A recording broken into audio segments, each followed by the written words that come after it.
श्रीगुरुभ्यो नमः। हरि ओम। ओम नमो भगवते वासुदेवाय दामोदराय नभसितुलायां लोलया सह प्रदीपन्ते प्रयच्छामि नमो अनंताय वेधसे। అనంతుడైనటువంటి దీపస్వరూపుడైనటువంటి దామోదరమూర్తికి మనసారా నమస్కరిస్తూ ఈ కార్తీక మాస వ్రత పరిపూర్ణత్వ సిద్ధి సమయంలో అందరికీ కూడా ఈ కార్తీక దామోదరుని యొక్క కటాక్షం లభించాలి అని చెప్పి స్వామిని ప్రార్థన చేస్తూ ఈ కార్తీక మాస విశేషాలు చక్కగా మనం పరిసమాప్తం చేసుకుంటున్నటువంటి సందర్భంలో ప్రతిరోజు మనం తెలుసుకుంటూ ఉన్నటువంటి శ్రీ భారతీ సూక్తి అనే విశేషంలో ఈరోజు విశేషాన్ని తెలుసుకుని అనంతరం రేపు మార్గశిర శుద్ధ పాడ్యమి, అందరూ కూడా పాడ్యమి స్నానములు ఆచరించేటువంటి రోజు కనుక ఈ పాడ్యమి స్నానం ఆచరించినటువంటి సందర్భంలో తెలుసుకోవాల్సిన ఓలి స్వర్గమునకు చేరినటువంటి కథావృత్తాంతాన్ని గురించి మనం అందరం కూడా తెలుసుకుందాం. ముందుగా శ్రీ భారతీ సూక్తిలో ఆది పర్వం షష్ఠాశ్వాసం నుండి ఈరోజు విశేషాన్ని తెలుసుకుందాం. దుర్యోధనుడు తనకు రాజనీతి ధర్మాన్ని చెప్పమని చెప్పి శకుని మంత్రిగా సలహాలిస్తూ ఉన్నతమైనటువంటి స్థితిలో ఉన్నటువంటి మహామునిని నమస్కారం చేసి అడుగుతున్నాడు. ఆ మహాముని పేరు కణికుడు. ఈ కణిక మహాముని చెప్పినటువంటి ధర్మ సూక్ష్మాల గురించి ఈ రోజున మొదటగా తెలుసుకుందాం. ధరణీషుడు ఉద్యతదండుడై, ధరణీషుడు ఉద్యతదండుడై ఉచిత దండ విధానంబు తప్పక, ఉచిత దండ విధానంబు తప్పక ధర్మచరితులగా మహీజనుల రక్షించి సద్వృత్తుడు అగునది. సర్వవర్ణములు వరుసన తమ తమ వర్ణ ధర్మముల వర్తిల్లుదురు కడవకన్ దండభీతిన్ హరి మిత్రవర్జితుడై సమబుద్ధియగు మహీవల్లభునను శాసనమునన్. తరుబోజ అనేటువంటి ఒక నూతన వృత్తంలో నన్నయ్య గారు ఈ విశేషాన్ని మనకి అందిస్తున్నారు. ధరణీషుడు అంటే రాజుగారు, అంటే పరిపాలకుడు అని అర్థం. ఆ రోజుల్లో రాజులు ఉండేవాళ్ళు కనుక రాజులు అనేటువంటి విషయాన్ని చెప్పారు. ఈ రోజున ఆ స్థానంలో పరిపాలకులు ఉంటున్నారు కనుక పరిపాలకులు అనేటువంటి వాళ్ళు ఏదైనా ఒక శిక్షకు దండన విధించాలి అనేటువంటి సందర్భంలో ఏం చేయాలి, అసలు రాజుగా ఉన్నటువంటి వాడు, ప్రభువుగా ఉన్నటువంటి వాడు మొట్టమొదట చేయవలసినటువంటి నీతి ఏమిటి అంటే ఇది వాస్తవంగా ఈ రోజున తెలుసుకోవాల్సినటువంటి నీతుల్లో చాలా ప్రధానమైనటువంటి నీతి. అందుకనే దీని గురించి ఆ రోజున నన్నయ్య గారు ఏం చెప్పారో మనం తెలుసుకుంటూ నేటి సమాజంలో ఇది ఎంతవరకు ఆవశ్యకమో కూడా గ్రహిద్దాం.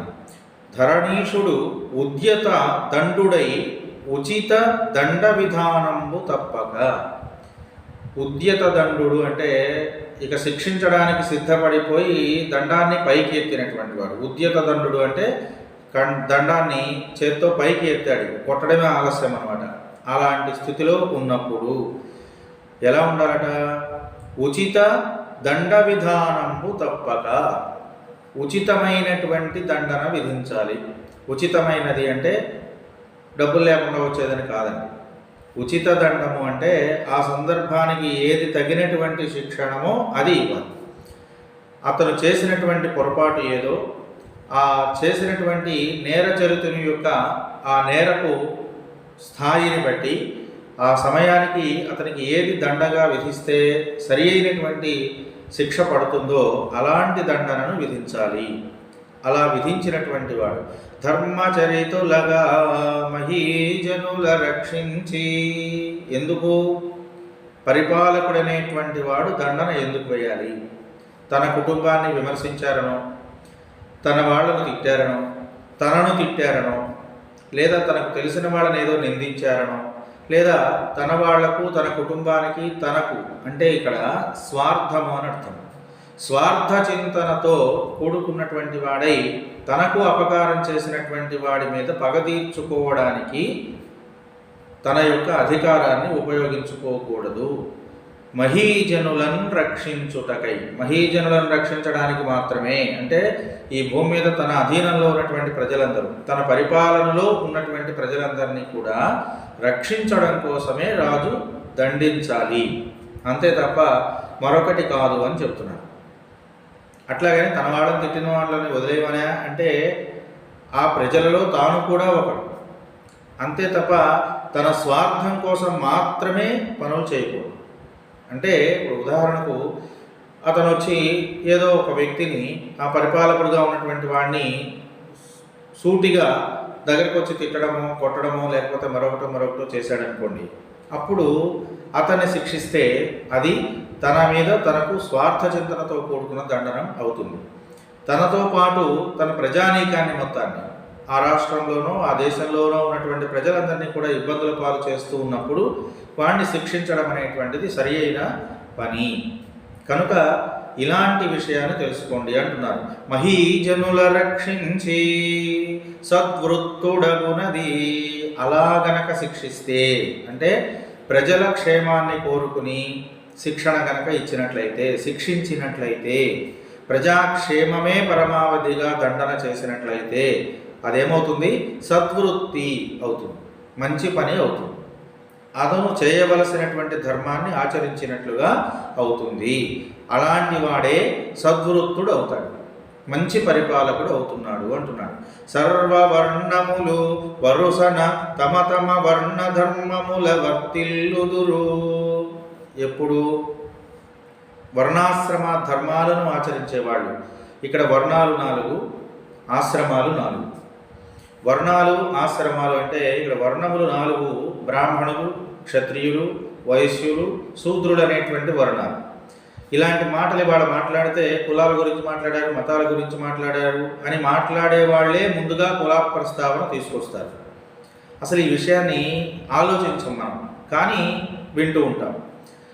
కానీ ఇక్కడ కృష్ణ పరమాత్మ చెప్పినటువంటి వర్ణాశ్రమాలలో వర్ణములుగా మొట్టమొదట బ్రాహ్మణులు, క్షత్రియులు, వైశ్యులు, శూద్రులు అనేటువంటి 4 విభాగాలు చేశాడు. చేసిన మాట నిజమే. ఎందుకు చేయవలసి వచ్చింది? ఇప్పుడు మనం ఒక దేశాన్ని పరిపాలన చేసుకోవాలి అన్నప్పుడు దాన్ని రాష్ట్రాలుగా విభజించారు. ఎందుకు? అంతా దేశమంతా ఒకటిగా ఉండిపోతే పరిపాలించుకోవచ్చు కదా. అట్లనే ఒక రాష్ట్రాన్ని కొన్ని జిల్లాలుగా విభజించుకున్నారు. ఆ జిల్లాలని కొన్ని నియోజకవర్గాలుగా, ఆ నియోజకవర్గాలనే కొన్ని మండలాలుగా, మండలాలే గ్రామాలుగా ఇలా తయారైనాయి కదా. ఇదంతా దేనికి? పరిపాలన సౌలభ్యం కొరకు. అట్లనే ఈ వర్ణాలు కూడా ఆయా వృత్తులను సరి అయినటువంటి కోణంలో నిర్వర్తించడానికి, ఆయా ధర్మాలను సరి అయినటువంటి పద్ధతిలో నిర్వర్తించడానికి మాత్రమే వర్ణాలు నిర్దేశించబడ్డాయి. ఇది స్పష్టం. ఈ విషయాన్ని తెలుసుకోవాలి. ఇందులో మాట్లాడే విషయం ఏంటంటే, బ్రాహ్మణులనేమో కృష్ణ పరమాత్మ ముఖం నుండి వచ్చారని చెప్పడం గొప్పది, ముఖం నుండి మాత్రం వాడు వచ్చాక అందుకని వీళ్ళు అగ్రవర్ణాలయ్యారు. వాస్తవంగా ముఖము నుండి పుట్టడము అనేటువంటి మాట ఎందుకు చెప్పవలసి వచ్చింది అంటే, ముఖం చేసే పని ఏమిటి? వాక్కును ఇవ్వడం, ప్రపంచానికి తన మాటల ద్వారా ధర్మబోధ చేయడం, ప్రపంచానికి తన మాటల ద్వారా ధార్మిక చింతనని అలవర్చడం, ప్రపంచంలో ఉన్నటువంటి మూర్ఖత్వాన్ని కలిగినటువంటి ప్రజలకు ఆయా మూర్ఖత్వం నుండి దూరం చేసి ప్రపంచాన్ని సన్మార్గగామిగా మార్చడం, ఇది వాళ్ళ పని. అందుకోసమే వాళ్ళని జ్ఞానము కలిగిన వాళ్ళు, బ్రహ్మత్వము కలిగిన వాళ్ళు అని చెప్పారు. బ్రహ్మం అంటే జ్ఞానం అని కదా అర్థం. కనుక జ్ఞానము కలిగిన వాళ్ళు అని అర్థం కాదు. దాంతోపాటు జ్ఞానాన్ని కలిగించవలసినటువంటి బాధ్యత వాళ్ళ మీద ఉంది అని చెప్పడం. అది మానేసి జ్ఞానులు వాళ్ళు అంటే మేమందరం అజ్ఞానులమా అని పోట్లాడతారు. అలా కాదండి, వాళ్ళు ముఖం నుండి ఉద్భవించారు అంటే మేము పాదాల్లోంచి పుట్టాం కనుక మేము పనికిరాని వాళ్ళమా అంటారు. ఇది చాలా పొరపాటు అండి. ఎప్పుడైనా సరే, ఏ విషయమైనా సరే సరిగ్గా తెలుసుకోవాలి. తెలుసుకోకుండా ఏది పడితే అది ఊహించేసేసుకుని ఏది పడితే అది మాట్లాడేసుకుంటే అది చాలా పొరపాటు. ఇట్లా బ్రాహ్మణులు ముఖం నుండి వచ్చారు. వాళ్ళు చేయవలసినటువంటి పని ముఖము చేసే పని. ముఖం ఏం చేయాలి? మంచిని బోధించాలి. ఆ మంచిని బోధించడమే కదా ప్రపంచానికి హితంకరమైన పని. అది బోధించడం వాళ్ళ పని. అట్లనే క్షత్రియులు రెండవ వాడు. వీళ్ళు భుజముల నుండి జన్మించారు. భుజముల నుండి జన్మించారంటే అది కూడా పైదే కదా. వాళ్ళు కూడా అగ్రవర్ణాల వాళ్ళని పేరు పెట్టేశారు. అగ్రవర్ణం అంటే అర్థం ఏంటంటే పైనుంచి పుట్టిన వర్ణం అని వాళ్ళ ఉద్దేశంలో కావచ్చు. కానీ ఇక్కడ క్షత్రియులుగా పుట్టిన వాళ్ళు భుజముల నుండి పుట్టారని చెప్పడంలో ఉన్న ఆంతర్యం ఏమిటి అంటే వాళ్ళు తన భుజ బలము చేత ప్రపంచాన్ని రక్షించాలి. ఆ ప్రపంచంలో ఉన్నటువంటి అనేక రకాలైన అవాంతరములను ప్రజల నుండి తొలగించి వాళ్ళను సంతృప్తికరమైన జీవనాన్ని పొందేలాగా చేయాలి. వాళ్ళకి ఏదైనా ఆపదలు కలిగినప్పుడు వాటి నుండి రక్షించాలి. అది వాళ్ళ బాధ్యత. ఆ బాధ్యతను చేసేటువంటి వాళ్ళందరినీ క్షత్రియులు అని పిలిచారు. క్షాత్రము కలిగిన వాళ్ళు ధైర్యంగా ఆ పనిని చెయ్యాలి. వాళ్ళు బ్రాహ్మణులకు ధైర్యం ఉండాలని ఎక్కడ చెప్పలేదు. ముఖము చెప్పేటువంటి జ్ఞానాన్ని పొందాలని చెప్పారు. బ్రహ్మజ్ఞానం కలిగిన వాడు బ్రాహ్మణులు అన్నారు. కనుక బ్రాహ్మణులు అంటే కేవలం ఒక కులం వాళ్ళు కాదు, అందరికీ జ్ఞానం ఉన్న వాళ్ళందరూ బ్రాహ్మణులే. నిజమే కాదన్నాం. కానీ ఆ జ్ఞానాన్ని సరి అయినటువంటి ధోరణిలో ఉపయోగించేవాడు సద్బ్రాహ్మణుడని పిలువబడుతున్నాడు. అట్లనే క్షత్రియుడు. క్షాత్రము కలిగిన వాళ్ళందరూ క్షత్రియులు కాదు వాస్తవంగా. కానీ క్షాత్రం అనేటువంటిది సత్క్షాత్రమై ఉండాలి, ప్రజలకు ఉపయోగపడేటువంటిది అయి ఉండాలి. అలాంటి వాడు మాత్రమే సత్క్షత్రియుడు అనిపించుకుంటున్నాడు. అట్లనే వైశ్యుడు. వైశ్య వృత్తి అనేటువంటిది ఎందుకు వచ్చింది అంటే ప్రజలలో ఉన్నటువంటి ఆయా రకములైనటువంటి పదార్థములను తిని జీవించడానికి కావలసినటువంటి పదార్థములను లేదా తన జీవన గమనంలో అవసరమైనటువంటి ప్రతి అవసరాన్ని అందిస్తూ తాను తింటూ జీవనాన్ని గడపడం. అనేక చోట్ల దొరికేటువంటి వస్తువులన్నింటినీ ఒక చోటకి చేర్చి ఆ ఒక చోటనే ప్రజలందరికీ ఇబ్బందులు లేకుండా అందించి తాను కూడా దాంట్లోంచి కొంత భుక్తం చేయడం అనేటువంటి పని కోసం వైశ్యులు అనేవాళ్ళు పుట్టారు. ఈ వైశ్యులు ధర్మాన్ని ఆచరిస్తూ దాన ధర్మాది క్రతువులు చేస్తూ ప్రజలందరికీ కూడా అవసరాలకు అనుగుణంగా వాస్తవం ఇది. ఎందుకనంటే మన చిన్ననాడు ప్రతి బజార్లోనూ ఒకటో రెండో ఇలాంటి వైశ్య కుటుంబాలు పెట్టినటువంటి చిన్న చిన్న చిల్లర కొట్లని పిలిచేవాళ్ళు ఆ రోజున. అలాంటి కొట్లు ఉండేవి. అలా ఉన్నప్పుడు ఏ రైతులు ఆత్మహత్యలు చేసుకోలేదండి, ఏ రైతులు చాలా ఇబ్బందికరమైన వాతావరణంలో ఉన్నామని చెప్పగలేదు. ఎవరికి కూడా తిండికి ఇబ్బంది లేదు. ఆ రోజు వెళ్ళడం, ఆ రోజుకు కావాల్సింది ఏదో వాళ్ళని అడిగి తెచ్చుకోవడం, వాళ్ళు పొద్దులో రాసుకోవడం, ఇచ్చేయడం. వాళ్ళకి పంట పండిన తర్వాత ఎప్పుడో డబ్బులు తీసుకొచ్చి వాళ్ళకి ఇచ్చి మళ్ళీ కావాల్సినవి తీసుకెళ్తూ ఉండడం, ఇలా చేస్తుండేవాడు. ఆ రోజున ఆత్మహత్యలు లేవు, ఇన్ని బ్యాంకులు లేవు, ఇన్ని రకాలైనటువంటి ఆర్థిక నేరాలు లేవు. ఎందుకని లేవంటే వైశ్యులు వాళ్ళ పనిని వాళ్ళు నిర్వర్తించారు. ఆ రోజున దాని విలువ వాళ్ళకు తెలుసు. వాళ్ళు ఒక వస్తువుని మనకి ఇచ్చినప్పుడు ఆ వస్తువు యొక్క వెలకు అనుకూలంగా తనకు కావాల్సినటువంటి మాత్రమే న్యాయబద్ధంగా స్వీకరించి జీవనాన్ని గడిపారు. అలా గడిపిన వాడినే వైశ్యుడు అన్నారు. అంతేకాకుండా ఏది పడితే అది ఎట్ట పడితే అట్ట వ్యాపారం చేసే వాళ్ళందరినీ వైశ్యులని పిలవరు. కాబట్టి ఇక్కడ వైశ్యులు అనేటువంటి వాళ్ళు పరమాత్మ యొక్క ఊరువుల నుండి జన్మించారు. కాబట్టి వాళ్ళు కూర్చొని చేసేటువంటి ఒక వ్యాపారం అనేటువంటి దాన్ని చేస్తూ ఆ వ్యాపారం ద్వారా వాణిజ్యం ద్వారా ప్రజలందరికీ అవసరమైనటువంటి ఇష్టములను తీరుస్తూ వాళ్ళ జీవితాన్ని గడుపుతూ ఉండేవాళ్ళు. ఇది ధర్మం, వాళ్ళ ధర్మం అది. దానికోసం వాళ్ళు వచ్చారు. అట్లనేగా శూద్ర పాద ఉద్భవం. పాదముల నుండి శూద్రుడు జన్మించారు. శూద్ర అంటే అర్థం ఏమిటి? ఇక్కడ శారీరకమైనటువంటి కష్టాన్ని చేసేవాడు అని అర్థం. శారీరక కష్టం చేసే ఎవడైనా శూద్రుడి కిందే లెక్క. అంతేగాని వాడు ఇప్పుడు తులసి మొక్క ఉందనుకోండి, అది ఎక్కడన్నా ఒక తుమ్మ చెట్ల మధ్యలో ఉన్నా సరే తులసి మొక్కనే అంటారు, తుమ్మ చెట్టు అనే అంటారు. అట్లనే ఒక వ్యక్తి తన యొక్క ధర్మాన్ని బట్టి, తాను ఆచరిస్తున్నటువంటి ధర్మాన్ని బట్టి వాడి వర్ణం అనేటువంటిది నిర్ణయించబడుతోంది. ఇలా ఒక పనిని చేసేటువంటి వాళ్ళందరూ కూడా వాళ్ళంతా ఒక పద్ధతిని అవలంబిస్తున్నారు కనుక వాళ్ళందరూ ఒక మతం అంటే ఇక్కడ అభిమతము అని అర్థం. ఒకే రకమైనటువంటి అభిప్రాయాన్ని అనుసరించి జీవించే వాళ్ళందరూ ఒక మతముగా కీర్తించబడ్డారు. అలా ఉన్నటువంటి వాళ్ళందరూ ఒక వర్గంగా చిత్రీకరించబడ్డారు.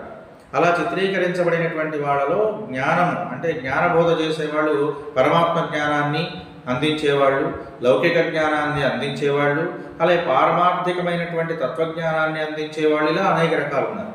ఇలా ఒక్కొక్క రకమైనటువంటి దాంట్లో ఒక్కొక్క రకమైనటువంటి వ్యవస్థలు ఉన్నాయి. ఆయా వ్యవస్థలకు అనుగుణంగా ధర్మాన్ని ఆచరిస్తూ జీవించే వాళ్ళని వర్ణములుగా విభజించబడ్డారు.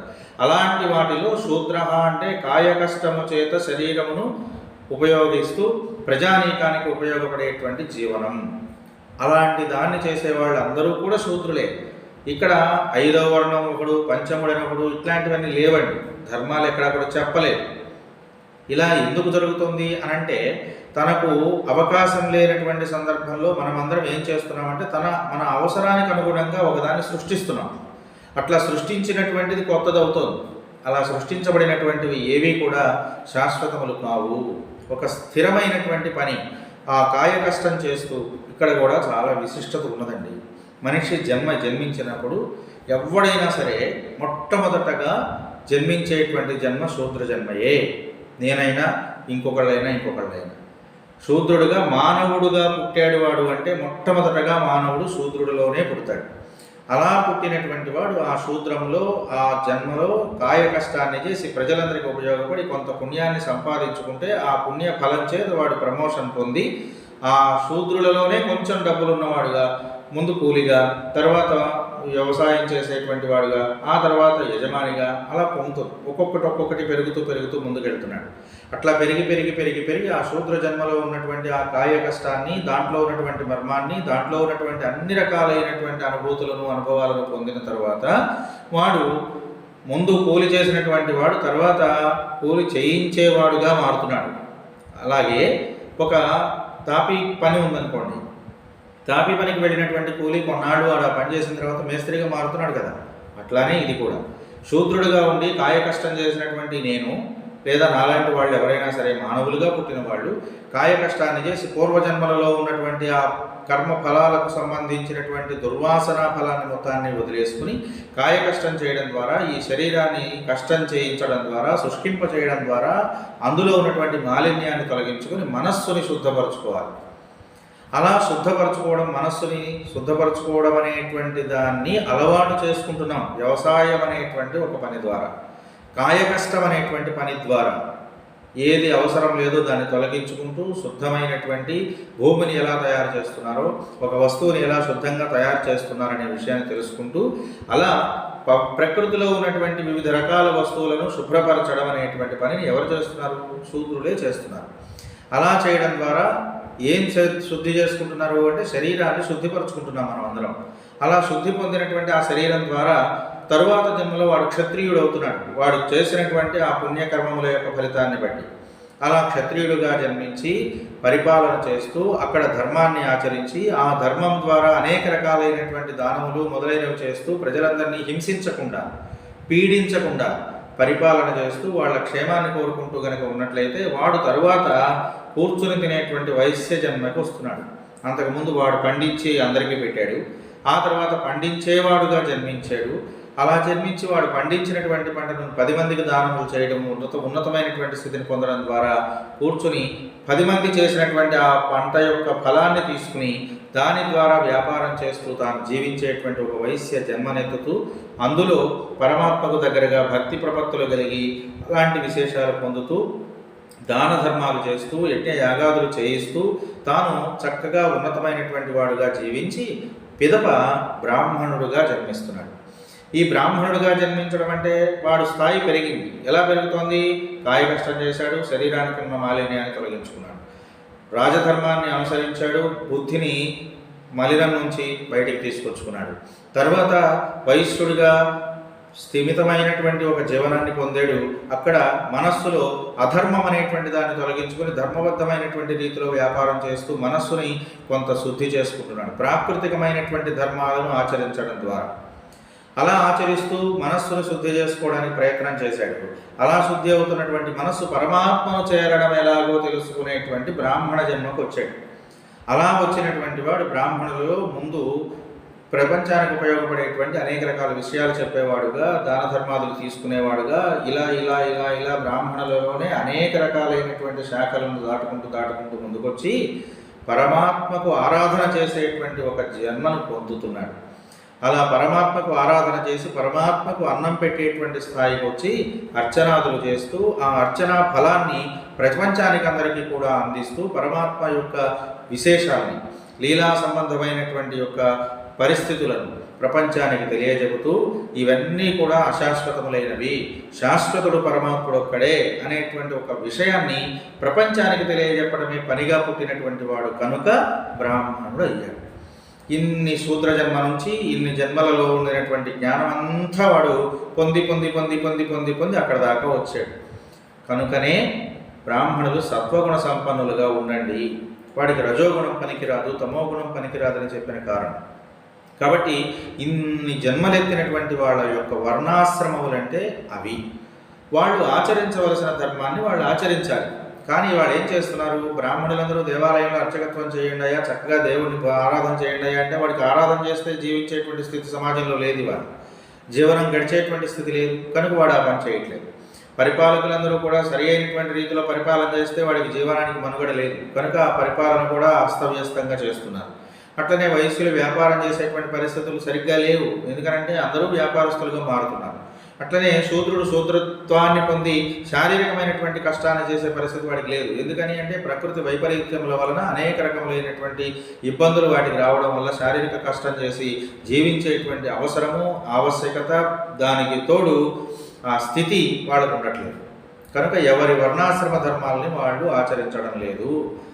దీనికి మొత్తానికి కారణం ఏమిటి అంటే పరిపాలకులుగా ఉన్నటువంటి వాళ్ళు ఆయా ఆశ్రమాల ధర్మాలను పాటించే వాళ్ళను జాగ్రత్తగా కాపాడాలి.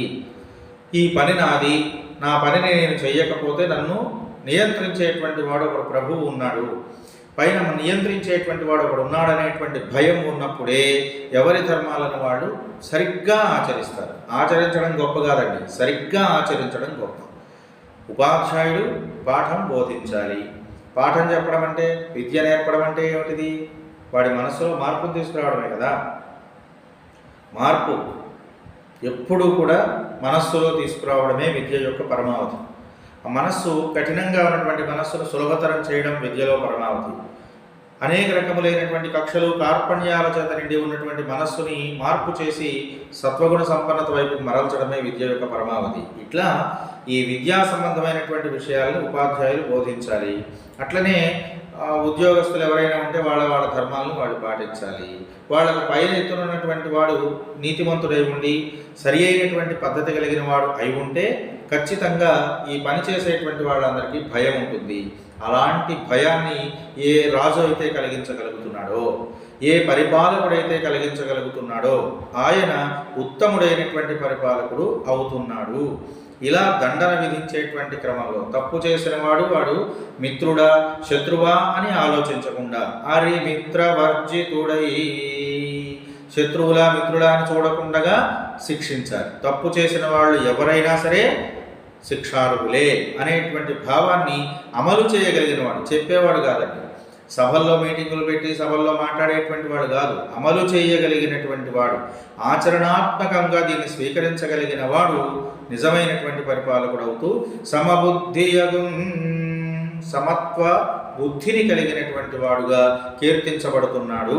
మహీవల్లభుడు అనుశాసనమునన్, నీవు శాసించేటువంటి విషయం సమాజం కూడా అప్పుడే స్వీకరిస్తుంది. నువ్వు కనుక సమబుద్ధి లేకుండా ఎవరిని పడితే వాళ్ళని నీకు అనుకూలంగా ఉన్న వాళ్ళని కాపాడుకుంటూ అనుకూలంగా లేని వాళ్ళని శిక్షిస్తూ పోతే ఆ పరిపాలన సరిగా ఉండదు అని చెప్పి ధర్మాన్ని చెబుతూ ఎవరి ధర్మాలను వాళ్ళు ఆశ్రయించాలి, ఎవరి ధర్మాలలో వాళ్ళు కీర్తిమంతులుగా ఉండడానికి ప్రయత్నం చేయాలి. ఎవరో తిడతారనో కొడతారనో చూడడం కంటే కూడా ఎవరి ధర్మాన్ని వాళ్ళు ఆచరిస్తూ ఆచరించకపోతే మనకంటే అతీతమైనటువంటి పరమాత్ముడు ఉన్నాడని తెలుసుకోవాలి. అలాంటి భయం ఉన్నప్పుడే ప్రపంచం సరిగ్గా ఉంటుంది అని చెప్తున్నాను. విద్యార్థులకు గురువు అంటే భయం లేదు, పిల్లలకు తల్లిదండ్రులు అంటే భయం లేదు, ఉద్యోగస్తులకు యజమానులంటే భయం లేదు. ఇది ఉంటేనే సమాజం సరిగ్గా ఉంటుందండి. భయం లేకపోతే మనం మామూలుగా బతకం. ఇప్పటికైనా కొంతమందికైనా సరే పాప భీతి అనేటువంటిది ఒకటి ఉంది కనుక కొన్ని చెడు పనులు చేయించకుండా నియంత్రించగలుగుతున్నాం. అట్లా అందరూ ఎవరి ధర్మాన్ని వాళ్ళు పాటించాలి. అలా పాటించేటువంటి వాళ్ళు అందరూ ఉన్నా ఎవరో ఒకళ్ళో ఇద్దరో చెడుగా ప్రవర్తించే వాళ్ళు ఉంటారు. అలా ఉన్నటువంటి వాళ్ళని నియంత్రించడమే రాజు యొక్క పని అని ఇందులో సూక్తిని అందిస్తున్నారు. అందరూ కూడా దీన్ని ఆచరణయోగ్యంగా స్వీకరించవలసిందిగా మనవి చేస్తూ ఇక రేపు మార్గశిర మాసం ప్రారంభమవుతుంది. ఈ మార్గశిర మాసంలో మొట్టమొదటి రోజున ఈ కార్తీక మాసం నెల రోజులు 30 రోజులు కూడా ప్రతిరోజు స్నానం ఆచరించడం, ఇందులో చెప్పబడినటువంటి అనేక రకాల వ్రతాలను ఆచరిస్తూ ఉండడం, ఉసిరిక దీపములు ఇలాంటివి దీపములు స్వామికి సమర్పిస్తూ ఉండడం, ఇట్లాంటి నందా దీపములు లేదా నక్షత్ర దీపములు ఇలాంటివన్నీ కూడా స్వామి సేవలో చేస్తూ గడిపినటువంటి స్త్రీలందరూ రేపటితో ఈ ఉత్సవాన్ని పూర్తి చేసుకుంటున్నారు. ఇందుకు నిమిత్తంగా ఉత్సవ ఫలితంగా ఎవరైతే ఇలా ఉత్సవాలను చేసి పూర్తి చేసుకుంటున్నారో అలాంటి వాళ్ళందరూ కూడా చివరి రోజున పోలి స్వర్గమును చేరినటువంటి ఒక కథ, దీన్నే పోలి స్వర్గపు గమన కథ అని పిలుస్తారు. అలాంటి కథను చదువుకోండి అని చెప్తున్నారు. ఎందుకు చెప్తున్నారు అంటే, ఒక పనిని చేసిన తర్వాత దాని ఫలితాన్ని గురించి ఒకసారి నెమర వేసుకోవడం ద్వారా ఆ పని మీద కలిగినటువంటి శ్రద్ధాశక్తులు పెంపొందుతాయి. అందుకనే ప్రతి వ్రతంలోనూ కూడా ఒక కథ చెప్పబడుతుంది. ఆ కథ ద్వారా నీతి ఏమిటో కూడా తర్వాత చెప్పబడుతుంది. అట్లాగే ఈ పోలి స్వర్గపు కథ రేపు ఉదయం కూడా అందరూ చక్కగా తెల్లవారుజామున లేచి స్నానం ఆచరించి తులసి కోటలో దీపారాధన చేసుకుని ఇంట్లో దీపారాధన చేసుకున్న తర్వాత ఈ దీపారాధనను ఒక అరటి దొప్పలో పెట్టి నీళ్ళల్లో వదిలిపెట్టడం అనేది చేస్తున్నారు. ఇలా ఎందుకు చేస్తున్నారంటే, ఆ దీపంలో ఈ పోలి అనేటువంటి ఆవిడ యొక్క ఆత్మను పరంజ్యోతిగా భావన చేస్తూ ఆవిడ ఒక స్వర్గపు లోకానికి వెళుతున్నటువంటి ఒక విమానంలాగా భావిస్తూ ఆ విమానంలో ఉన్నటువంటి ఆ జ్యోతిని పెట్టి పోలిని స్వర్గమునకు పంపడం అనేటువంటి పని చేస్తున్నారు. ఇలా చేయడానికి ఒక కథ చెప్పబడుతోంది. పూర్వకాలంలో ఈ భూమండలంలో ఉన్నటువంటి అనేక రకాలైనటువంటి నగరాలలో ఒక విశిష్టతరమైనటువంటి నగరం ఉండింది. అందులో మాలి అనేటువంటి ఒక స్త్రీ, మాలి పోలి, వీళ్ళిద్దరూ కథ ఇందులో ప్రధానంగా చెప్పబడుతున్నటువంటి కథ వీళ్ళదే. ఆంధ్రదేశంలో పవిత్రంగా ప్రవహించేటువంటి నదులలో కృష్ణానది అనేటువంటిది ఒకటి ఉంది. ఆ కృష్ణానది తీర ప్రాంతమైనటువంటి బాదరా అనేది ఒక గ్రామం. ఈ బాదరా అనేటువంటి గ్రామంలో అన్ని రకాల వర్ణాల వాళ్ళు ఉన్నారు. బ్రాహ్మణులు ఉన్నారు, క్షత్రియులు ఉన్నారు, వైశ్యులు ఉన్నారు, శూద్రులు ఉన్నారు, అన్ని వర్ణాల వాళ్ళు, అన్ని ధర్మాలను ఆచరించేటువంటి వాళ్ళు ఉన్నారు. ఆ గ్రామంలో ఉన్నటువంటి అన్ని వర్ణాలలోనూ కూడా అన్నిటిల్లోనూ సంపన్నులైన వాళ్ళు ఉన్నారు. అంటే భక్తి ప్రపత్తులు కలిగిన వాళ్ళు ఉన్నారు, ధన సమృద్ధి కలిగిన వాళ్ళు ఉన్నారు, జ్ఞానులు ఉన్నారు, ఉద్యోగస్తులు ఉన్నారు. అన్ని రకాలుగాను ఆ గ్రామం చాలా సుసంపన్నమై ఉంది. అలా ఉన్నటువంటి ఆ సుసంపన్నమైనటువంటి గ్రామంలో భోగభాగ్యాలకు కానీ సుఖశాంతులకు కానీ ఎటువంటి సందర్భంలోనూ లోపం లేదు. అట్లా ఉన్నటువంటి ఆ గ్రామంలో పోతడు అనేటువంటి ఒక పేరు కలిగిన వాడు రజక వృత్తిని ఆచరిస్తున్నాడు. రజక వృత్తి అంటే వస్త్రములను శుభ్రం చేసేది అని. ఈ వృత్తిని ఆచరించే వాళ్ళని చాకలి వాళ్ళు అని పిలుస్తారు. వాస్తవంగానండి ఈ రోజున ఇలా పిలవడం కూడా చాలా భయభ్రాంతులకు గురి చేసే పని. ఎవరి పనిని వాళ్ళు చేస్తున్న పనిని గురించి వాళ్ళ పేరు పెట్టడం జరిగింది పూర్వంలో. అలా పెట్టినటువంటి ఆ పేరుతో పిలవడం కూడా పొరపాటు అనేటువంటిది ఇవాళ సమాజం చెప్తున్నటువంటి విషయం. కానీ అలా చెప్పడం అనేటువంటిది పొరపాటుగా భావించడమే పొరపాటు. ఎందుకంటే నీ ధర్మాన్ని నువ్వు ఆచరిస్తున్నావు, అలా ఆచరిస్తున్నటువంటి వాడి యొక్క పేరుతో వాడిని పిలవడం చాలా గొప్పది. అంతేగాని ఏదేదో ఊహించుకోవడం అనేటువంటి చాలా పొరపాటు. అట్లా ఇక్కడ పోతడనేటువంటి ఒక రజకుడు చాకలి వృత్తిని ఆచరిస్తూ ఉన్నటువంటి వాడు నివసిస్తూ ఉన్నాడు. అతనికి భార్య పేరే మాలి. ఆవిడ భార్య మాలి.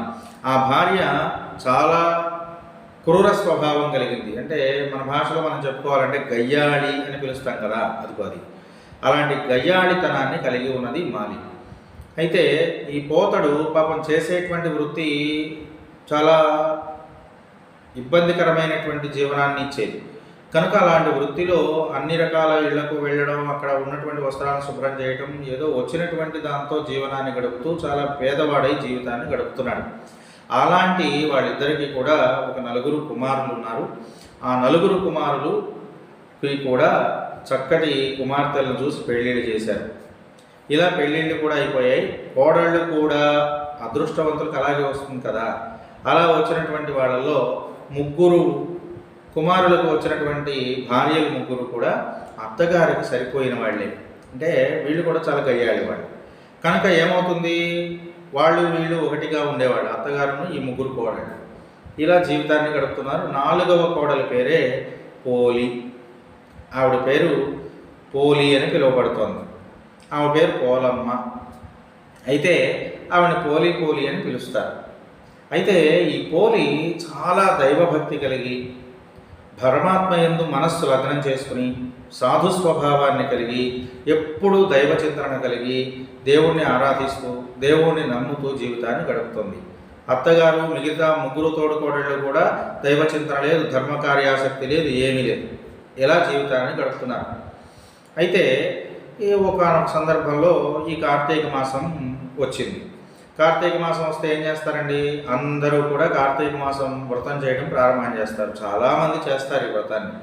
అలా చేస్తూ ఉన్నటువంటి చాలామందిలో నిజంగా భక్తి ప్రపత్తులు కలిగి, పరమాత్మ సేవ నేను చేస్తున్నాననే భావంతో చేసేవాళ్ళు కొంతమంది ఉంటారు. వాళ్ళు చేస్తున్నారు, దానివల్ల ఏదో మంచి ప్రయోజనం వస్తుంది కామాను మనం కూడా చేసుకుందామని చేసేవాళ్ళు కొంతమంది ఉంటారు. ఆ చేసేవాళ్ళతో పాటు పడి వెళ్ళిపోతే కొన్నాళ్ళ పాటు సంతోషంగా తిరగచ్చు కదా అని చేసేవాళ్ళు కొంతమంది ఉంటారు. అట్లా చేస్తున్నటువంటి వాళ్ళతో పాటు మనం కూడా వెళితే చూసే నలుగురు వీళ్ళు ఏం చేయట్లేదు అనుకోకుండా ఉంటారని చేసేవాళ్ళు కొంతమంది ఉంటారు. ఇట్లా ఏ పనిలోనైనా నలుగురు ఉంటారు. కాబట్టి ఇట్లా బాగా భక్తి ప్రపత్తులు కలిగి ఉండేటువంటిది పోలి అయితే, అసలు ఎవరన్నేమో అనుకుంటారేమోనని చేసేటువంటి స్వభావం కలిగ వాళ్ళు ఈ మాలి, ఆవిడ కోడళ్ళు ముగ్గురు. కాబట్టి ఈ నలుగురు కలిసి ఏం చేశారటంటే, కార్తీక మాసం వ్రతం చేయడానికి ఊళ్ళో వాళ్ళందరూ బయలుదేరి నది దగ్గరికి వెళ్ళి స్నానం ఆచరించి చక్కగా వ్రతం చేసుకుందామని కొంతమంది వెళుతుంటే వాళ్ళతో పాటు కలిసి వీళ్ళు కూడా వెళ్ళారు. రాకపోతే మనం రాలేదనుకుంటారంట. వెళుతూ వెళుతూ ఏం చేశారంటే, ఈవిడికి భక్తి ప్రపత్తులు ఎక్కువ కదా, దీన్ని కూడా మనం వెంట తీసుకెళ్ళామనుకో ఈ కోడల్ని, అప్పుడు ఈవిడ భక్తి ప్రపత్తులు చూసి మనకి లేదు భక్తి వీళ్ళకి ఉందనుకుంటారు, కనుక ఆవిడని ఇంట్లో పెట్టి మనం వెళదాం అనుకున్నారు. ఈ పోలిని ఇంటి దగ్గరే వదిలేసి వీళ్ళందరూ వెళ్ళిపోయారు. నది దగ్గరికి వెళ్ళి అక్కడ గుడిసెలు వేసుకుని అక్కడ నెల రోజుల పాటు కాలక్షేపం చేసి వ్రతాలన్నీ కూడా అందరితో పాటు చేస్తున్నారు. ఈ చేసేటప్పుడు ఇందాక చెప్పాను కదా, భక్తి శ్రద్ధలతో వెళ్ళేవాడు కొంతమంది అయితే, ఎవరో ఏదో అనుకుంటారని చేసేవాళ్ళు కొంతమంది. ఇట్లా ఈ ముగ్గురు కోడళ్ళు, అత్తగారు నలుగురు కూడా అందరితో పాటు కలిసిమెలిసి తిరుగుతున్నారు, చేస్తున్నారే తప్ప వీళ్ళ మనసుల్లో ఏముంది, నదీ స్నానం చేస్తున్నాను, ఈ నదిలో గంగాదేవుడు ఉంది, లేకపోతే విష్ణుమూర్తి పూజ చేస్తున్నాను, విష్ణువు నన్ను కటాక్షిస్తాడని ఆలోచించట్లేదు వీళ్ళు. ఎంతసేపు ఇంటి దగ్గర ఉన్నటువంటి పోలు ఏం చేస్తోందో, ఇంట్లో ఉన్న ఆవులు అమ్మేసుకుంటోందేమో, ఇంట్లో ఉన్న వెన్నపూసంతా తింటోందేమో, ఇల్లంతా నాశనం చేస్తోందేమో అని ఆలోచిస్తున్నారు. ఇప్పుడు ఏమైంది, పనేమో కార్తీక మాసంలో చేద్దాం వ్రతం చేస్తున్నట్టు బయటికి కనిపిస్తున్నారు, మనస్సేమో ఎక్కడుంది, ఇంట్లో ఉన్నటువంటి కోడలు ఏం చేస్తోందా అనేటువంటి ఆలోచన మీద ఉంది.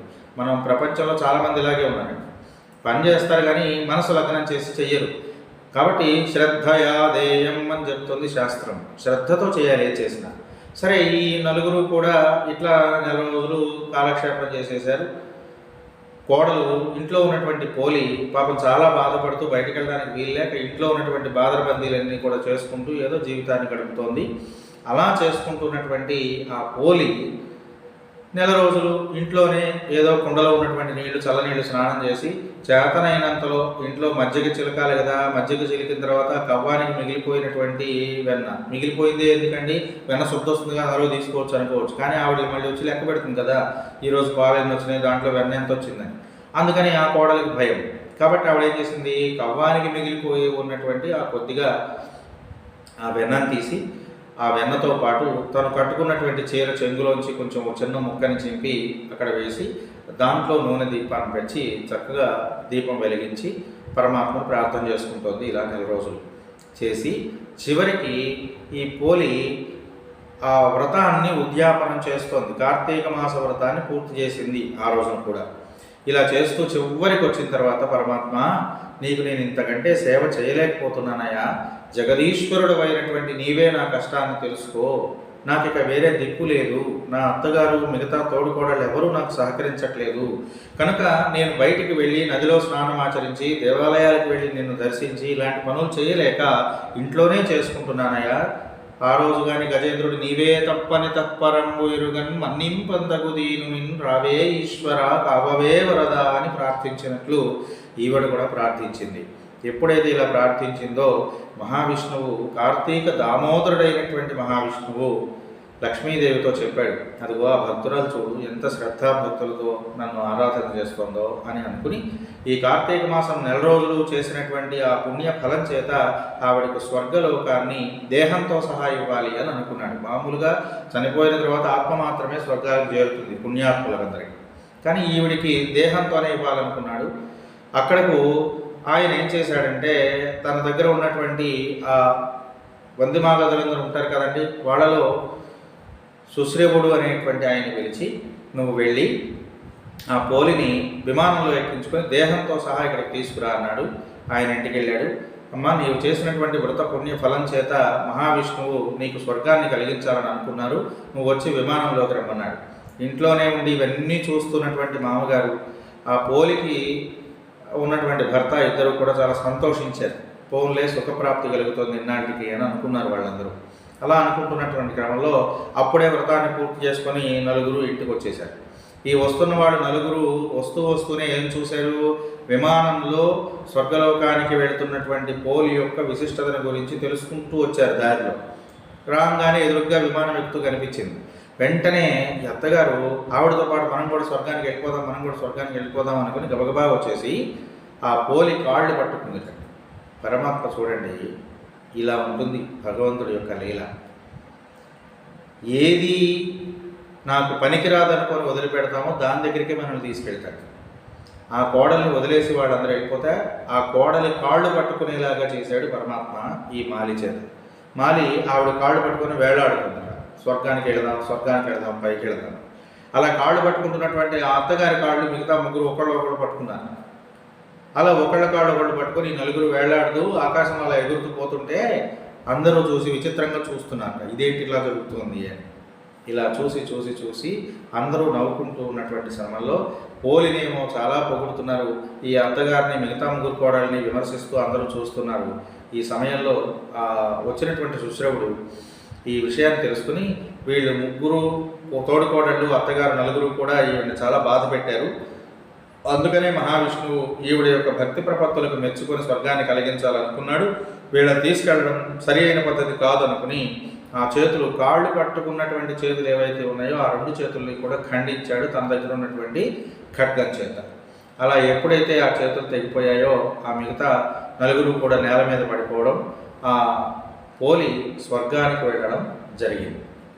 ఇట్లా స్వర్గలోకానికి వెళ్ళినటువంటి ఆ పోలి పరమహావిష్ణువును ప్రార్థన చేసి, స్వామి, తెలుసో తెలియకో మా అత్తలు మా తోడుకోడళ్ళందరూ కూడా ఇబ్బందుల పాలు చేశారు నన్ను, వాళ్ళందరినీ కూడా క్షమించి ఆవిడ చేతులు ఆవిడకిచ్చి సుఖంగా జీవించేందుకు యోగ్యతను ప్రసాదించమని ప్రార్థిస్తుంది. ఇదిగో ఇది భక్తి ప్రపత్తులు కలిగినటువంటి వాడు చేసే పని. అట్లా ఈ పోలి జీవితకాలము కష్టాలే పడినప్పటికీ పరమాత్మను మనస్సులో నిలుపుకుని వేరే ఆలోచన లేకుండా ప్రార్థన చేసి జీవితాన్ని గడిపింది కనుక ఆవిడకు స్వర్గప్రాప్తి కలిగింది. మనం 100 కొబ్బరికాయలు కొడుతూ అయ్యో కొబ్బరికాయలు అయిపోతున్నాయో, ఈ చెప్పుల్లో సగం వాళ్ళు తీసుకుంటారు సగం వీళ్ళు తీసుకుంటారని ఆలోచిస్తూనో, కొబ్బరికాయ కొట్టి ఆ నీళ్ళన్నీ పోతున్నాయని ఆలోచిస్తూనో పనిచేస్తే ఆ చేసిన ఫలితం రాదు. అందుకనే హైందవ సమాజానికి భగవద్ ఆరాధన చేసినటువంటి పనిలో ఫలితం రాకుండా పోవడానికి కారణం ఇదే, చిత్త శుద్ధి లేకపోవడం. మనస్సుని పరమాత్మ యందు లగ్నం చేసి ప్రతి వాళ్ళు చక్కగా ఈ వ్రతాన్ని ఆచరించండి.